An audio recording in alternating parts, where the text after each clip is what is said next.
I-share ko lang sa inyo mga lods yung ginawa kong binagoong na bangus para maiba naman yung luto. Imbis na talong yung gagamitin natin, ang palaya yung nilagay ko. Pwede rin naman kayong gumamit o maglagay ng ibang gulay. Simple lang naman yung pagkakaluto nito, yung sauce pa lang talagang mapapa-only rice ka na talaga. Meron pa akong natirang bagong na alamang nakapagluto ako ng nakaraan, tapos nung isang araw nakabili naman ako ng isang pirasong bangus. Para maiba naman yung luto sa bangus, kaya kanina bumili ako ng kamatis kahit ilang piraso. Iprito lang muna natin yung isda, nilagyan ko lang palaya ng asin at saka ng paminta para magkaroon ng lasa. Meron nga din palang harina yan, kaunti lang yung nilagay ko para hindi lang matalsik yung mantika. Welcome nga pala sa mga bagong followers at sa mga nakapollow sa akin, maraming salamat din po sa inyo. Paki-like and share na lang po yung ating video para madami naman yung makapanood. After natin mahango yung isda, mag-start naman tayong mag-gisa ng bawang.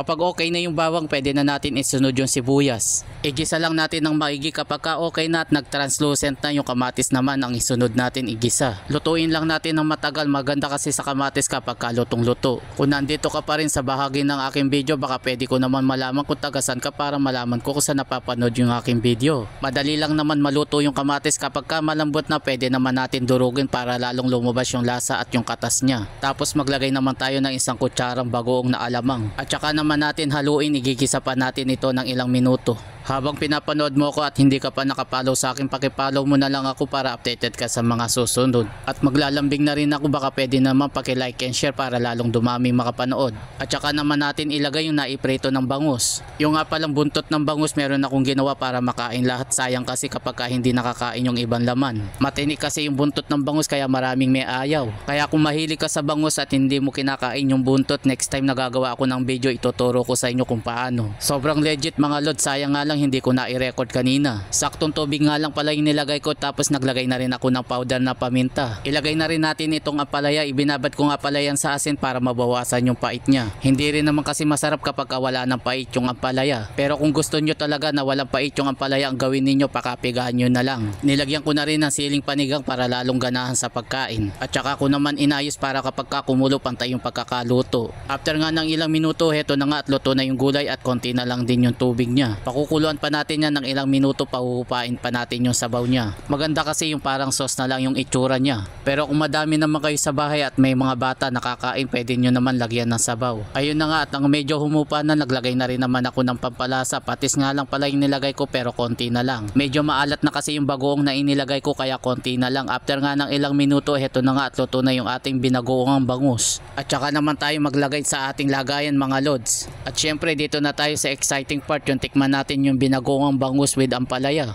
Tara mga tamo mga lods, salang halong biro, manyapin.